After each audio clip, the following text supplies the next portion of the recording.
Rizab beras Indonesia dijangka melepasi paras 4 juta tan selepas mencapai rekod baharu sebanyak 3.7 juta tan pada Selasa.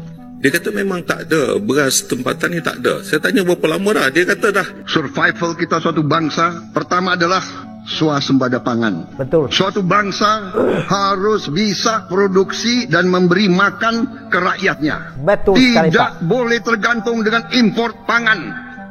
Saya bertekad untuk swasembada pangan. Betul. Belilah beras ikut kadar biasa. Diganti dengan sumber lain seperti ubi kayu.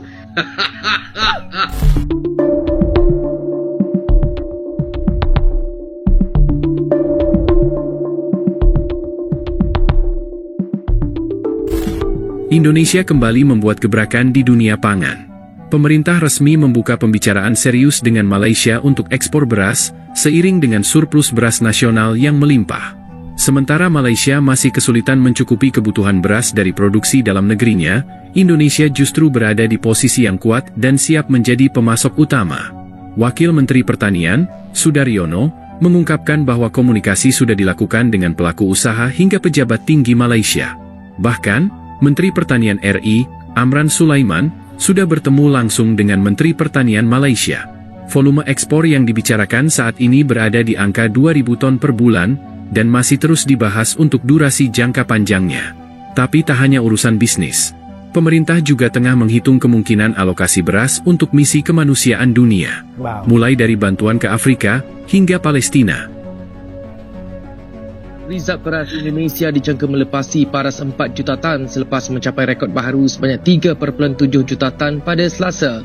Menurut data rasmi kerajaan, setakat 13 Mei, jumlah simpanan ini adalah yang tertinggi sejak Agensi Logistik Negara Bulog ditubuhkan pada 1999 dan menandakan kejayaan besar dalam usaha negara memperkukuh keselamatan makanan. Kalimantan Barat mencetak sejarah. Pemprov Kalbar siap mengekspor 1.000 ton beras premium ke Sarawak, Malaysia pada Juli atau Agustus 2025. Gubernur Rian Norsan menyebut ekspor ini bukti surplus 1.400 ton beras dan wujud nyata Kalbar sebagai kekuatan pangan regional ASEAN. Didukung kebijakan Presiden Prabowo yang menetapkan harga gabah Rp6.500.000 per kilogram, semangat petani kembali bangkit.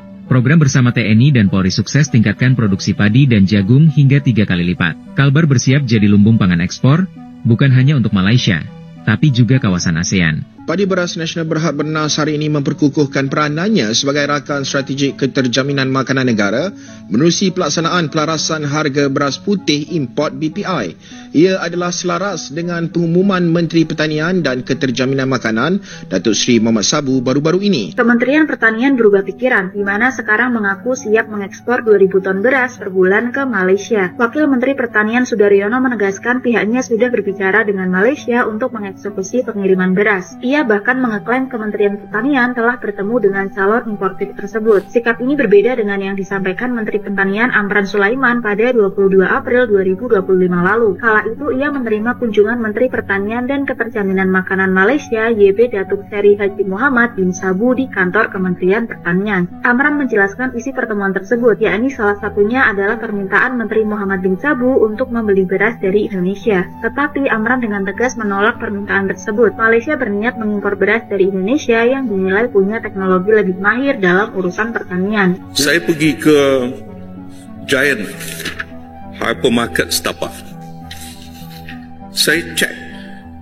Dia kata memang tak ada, beras tempatan ni tak ada. Belilah beras ikut kadar biasa. Jangan panik apa-apa, beli kadar biasa. InsyaAllah beras itu ada. Para wartawan kena tolong, iaitu belilah beras ikut kadar biasa. Kadar biasa artinya kalau sebulan dia membeli selama ini satu beg sekampit 10 kilo, belilah sekampit. Bulan depan beli lain. Yang sekarang ini ada yang membeli sampai 4-5 kampit untuk stok. Beras kalau kita stok lama, dia akan rosak. Naik apa tu? Bubur. Ya, cuma kalau kita perlu 2 kampit, kita beli 4. Artinya kita ambil hak orang lain. Bila aku tengok ahli parlimen Bukit Gantam mengeluarkan kenyataan, oh dah lebih 2 tahun dah Menteri gagal selesaikan beras tempatan. Bila tanya bagi alasan dia dalam kajian. Umum mengetahui beras tempatan tak pernah cukup. Bermula wujudnya negara Malaysia dan bermula wujudnya sehingga rakyat pun ada 34 juta orang, beras tempatan tak pernah cukup. Tak pernah cukup. Disebabkan apa?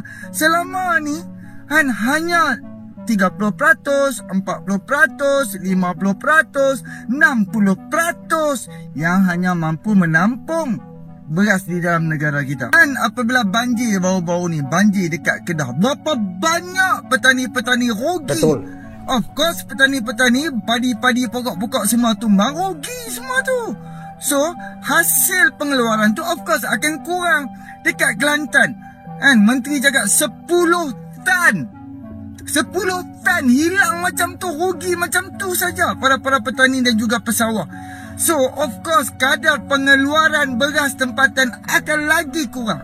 So lagi tak cukup apabila kita ada bencana macam ni. Malaysia sekarang sedang menghadapi krisis beras. Harga beras meningkat. Dan terdapat sorokan beras yang menandakan bahawa harga beras akan meningkat. Tetapi kita mesti ingat, kita hanya boleh keluarkan 65% saja beras. Yang bakinya terpaksa diimport. Jadi bila harga import meningkat, tentulah harga tempatan akan meningkat juga. Betul. Dan ini satu ancaman yang sangat bahaya. Kita tengok di Indonesia, negara ini besar, penduduknya ramai, tetapi mereka berupaya mengeluarkan beras yang banyak.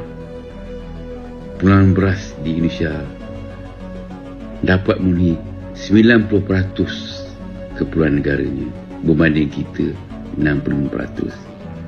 Saya ada terbaca baru-baru ini Presiden Joko mengambil tindakan yang lebih tegas menghalang ekspor beras dari negaranya, sebaliknya menambahkan import bagi mencukupi keperluan penduduknya. Ini satu tindakan yang bagus. Di saat negara sahabat, negara tetangga Malaysia,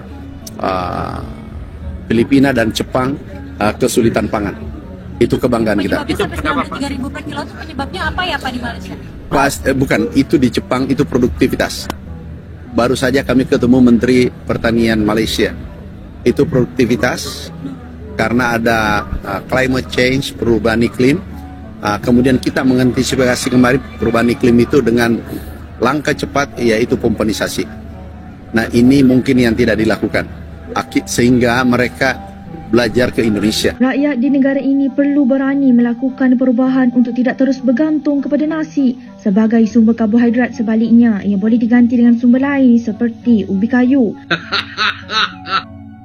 Dulu kita impor, sekarang kita ekspor dan bantu dunia. Indonesia bangkit, bukan hanya untuk diri sendiri tapi juga untuk dunia.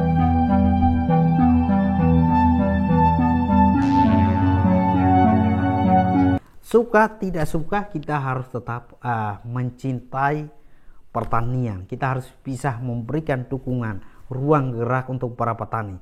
Kalau bisa memastikan kesejahteraan mereka. Karena kita bergantung, nasib kita, pangan kita, perut kita itu kita bergantung pada mereka. Ini adalah tekanan yang sangat serius sekali. Dampaknya bukan omong kosong belaka, teman-teman. Bisa menyebabkan demo besar-besaran. Kalau ini tidak diantisipasi dengan baik, tidak dijaga dengan baik, waduh, ini akan sulit ya. Dan kita bersyukur bahwa Indonesia dengan kapasitasnya yang besar sudah mengantisipasi sekitar 10-15 tahun yang lalu. Sekarang pangan kita itu menjadi surplus karena komitmen pemerintah untuk memajukan pertanian. Dalam khusus stok beras, jagung. Kita bersyukur bahwa Indonesia juga tidak hanya memikirkan untuk kebutuhan domestik kita itu aman, tapi juga memikirkan bagaimana kalau terjadi di negara lain. Keputusan pemerintah untuk menolong negara-negara yang membutuhkan, ya tentunya dalam kapasitas kita ya, itu suatu keputusan yang bagus untuk menjaga tali silaturahmi kita tetap aman ya teman-teman. Di sisi lain, negara tetangga kita Malaysia, mereka malah kekurangan sekitar 2 juta ton.